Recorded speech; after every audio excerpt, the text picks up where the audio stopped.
మాట్లాడిన తర్వాత నేను ప్రత్యేకంగా చెప్పేది ఉండదు. ఎందుకంటే ఆయన మార్గంలో ఆయన అడుగుజాడల్లో వచ్చిన వాళ్ళమని అనుకునే ఖాయం చేసుకుంటూ అట్లాంటి పరిస్థితి ఉంటుంది. బి నరసింహరావు గారితో గద్దరన్న వస్తే మేము ఎక్కువ మాట్లాడి గద్దరన్న గురించి చెప్పడం అయితే ఈ గద్దరన్న పరంపర అనేది పాలకురుకు సోమనాథి పద్య సాహిత్యం నుంచి మొదలుకొని కైవార నారాయణ తాత మొదలుకొని వేపురణమదాస్ మొదలుకొని యక్షగాన సాహిత్యం 4 లక్షల కాపీలు అల్లిరాని ప్రతులు అమ్ముడపోయిన తెలంగాణ నేలలోని తెలివిరాల భాగయ్య పూర్వస్ఫూర్తి ఒక పరంపరలో గద్దరన్న వచ్చినాడు.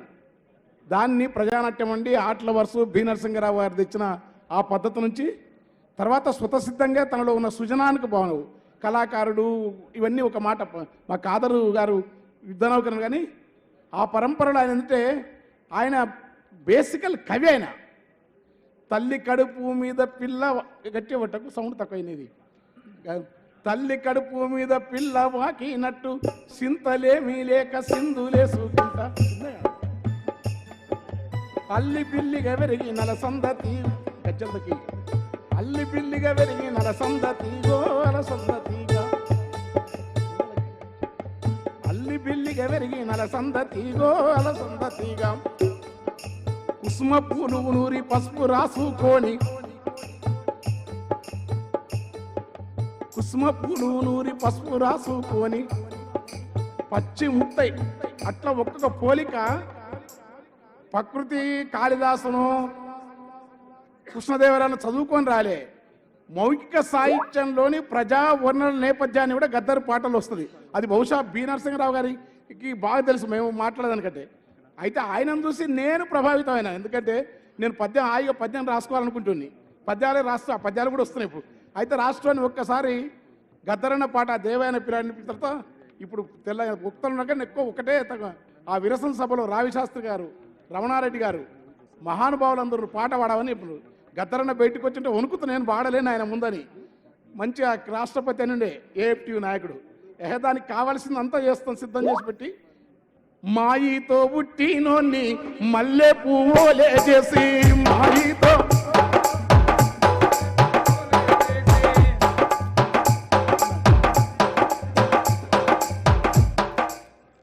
ముట్టు బట్టాల నుతికి మురికంతా ఎల్లాగడికి ముట్టు బట్టాల నుతికి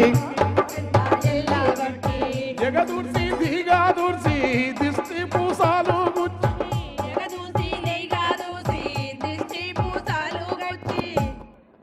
మంత్రసానులయ్యి మన తల్లులు సాకిరి చేస్తే పెరిగి పెద్దగై ప్రతిభ గల్ల మునగాళ్ళు అయినరని ఇంతలో తెత్తి సన్నటి మనిషిని అప్పుడు నేను ఇట్లా లేను, ఇట్లా ఆడుతున్న ఆకాశంలో మామూలు కిక్కులేదు నాది. కిందికి వచ్చి ఎవర్రా వీడు ఏ ఊరు అనేది అన్నాడు. ఆయన చూస్తే భయం అసలు. గద్దరంటే అప్పుడు బాలెడ మనకు పాల్ రాప్సన్ బాబ్ డిలాన్ బెల్లి జోయలు బాబు మాల్రిను వీడు ఎవడు తెలియదు. తర్వాత ఇట్లా చదువుకొని ఆ నర్సింగ్ ఇట్లా ఇట్లా చదువుకొని మనకు ఎవడు తెలియదు. కానీ ఆయన చూస్తే ఆయననే మాకు పాల్ రాప్సన్. ఆయన కంటే ముందున్న నాజరు పాటలోని దుఃఖాన్ని మేము ప్రజానాట్యంలో విన్నాం. అది ఆ నాజరు వారసత్వాన్ని కోస్తాంధ్ర ప్రాంతపు రేపల్లె ప్రాంతపు కల్చర్కు తెలంగాణ ప్రాంతానికి ఉన్న ఈ రెండింటి మధ్యలో తెలుగు నేల సృష్టించిన ప్రజానాట్య మండలి అరుణోదయ జననాట్య మండలి కానూరు తాత రామారావు గారు గద్దరన్న ఈ పరంపరకు సంబంధించిన వచ్చిన కవులకందరికీ ఆనాటి విప్లవ ప్రజా ఉద్యమాల యొక్క మహత్తరమైన పోరాట స్ఫూర్తి ఉండటం వల్ల కవులంతా లిబెట్టినారు. గుర్తుపెట్టుకోండి.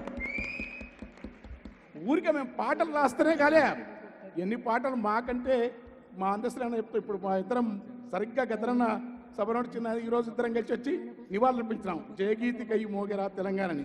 అలాంటి అందస్త్రీ కూడా చదువుకొని రాశారు. కానీ ఎక్కడ ఈ ప్రాసంగికత ఉంది? వంగపండు గారికి, గద్దర్ గారికి, నాజర్ గారికి, కర్ణాటి లక్ష్మణ సార్కి, సలాది భాస్కర్రావు గారికి, పరంపర సుద్దాల హనుమంతు గారికి పరంపర పరంపర పరంపర నిరంతరదాయంగా సాగిపోయే ఒక వారసత్వం. అది అనేక రూపాల్లో మౌఖిక వారసత్వం వచ్చిన ప్రజా ఉద్యమం యొక్క మార్క్సిజం యొక్క శక్తి లేకపోతే గద్దర్ని ఈ లోకం మీద మామూలు గొప్ప అక్షుక సత్తయ్య గారి మహాకళాకారుడు, మిద్దెరాములు మహాకళాకారుడు, మంచి పాటలు అద్భుతంగా సీతారామశాస్త్రి రాస్తారు. సినిమా కొసరాజు గారు.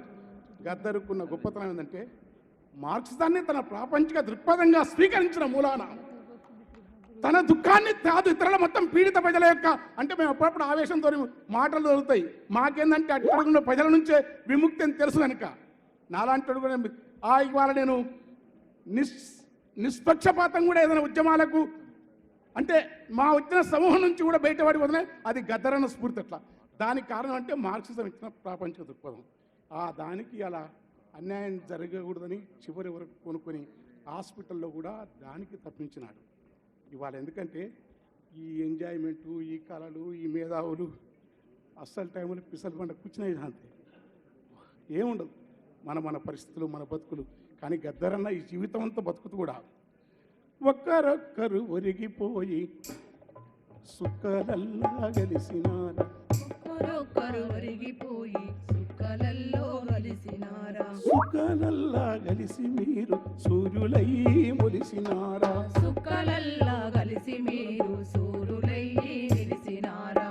ఏ దిక్కు లేనొల్లాకు మా బిడ్డలు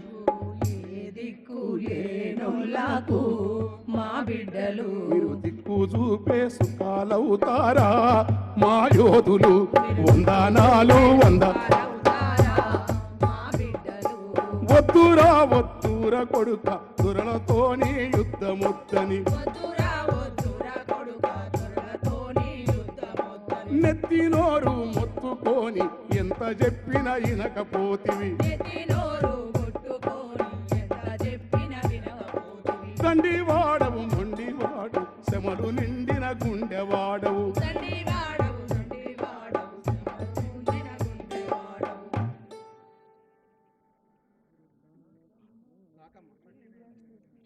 ఎత్తిన ఎర్ర జెండను పట్టిన ఎర్ర జెండను ప్రాణముండగా వదులను.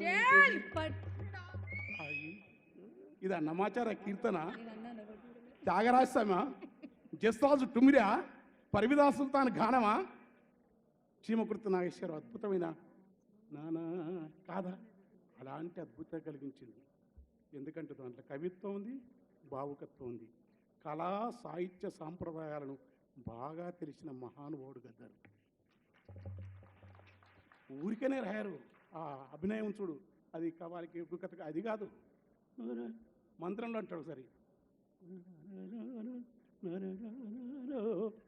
ఒక్కసారి నేను పరిచయం అయిపోయి. ఎందుకంటే నాకు అంతకుముందే తెలుసు మా తాన అంబనుబంబు జ్యోజ్వలకరంబుజ శారద చంద్రచంద్రిక ఆడంబర చారుమూర్తి ప్రకటస్ఫుట భూషణ రత్న దీపిక చుంబిత దిగ్విభాగ సుతసుప్త విముక్త నిజ ప్రభావ భావ అంబర వీధి విస్తృత విహారి మమ్ము కృపజోడు భారతే. ఏం చదువు రాదు, ఏంద్ర అంబరం అంబు తెలియదు. కానీ తెలంగాణ నెలకు యక్షగానం పరిచయం చేసినది. మీ అందరూ అదే రాస్తారు చదువు, కానీ దాన్ని బ్రేక్ చేసిన గద్దరు. ఆ బ్రేక్ చేయడం అంటే నెత్తంత మాసింది రవికంత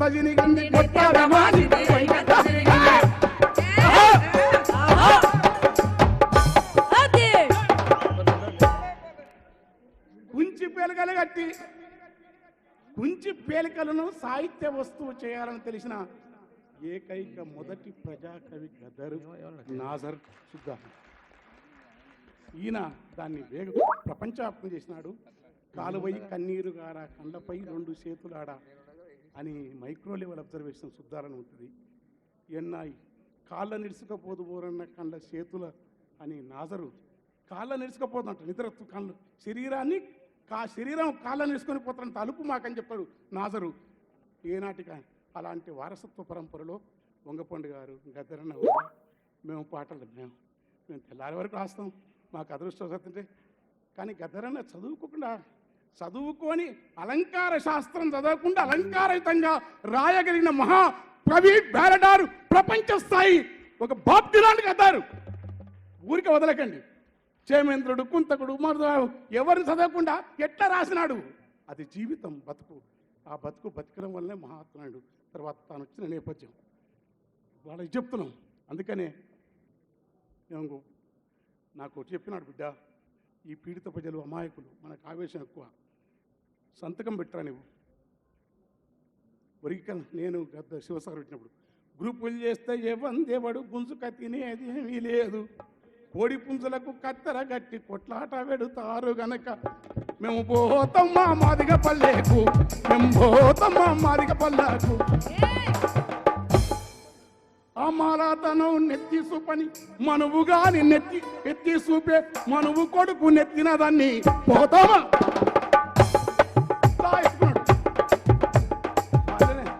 మల్లె వెంకట్రావుడికి ఈ అట్టడుగున్న సాకలే వీరన్న చెప్పిన ఈ లైన్ల నుంచి అయితే కులవాదం కూడా కాదు, అందుకే బుద్ధుని తీసుకున్నాడు. ఆ సమస్య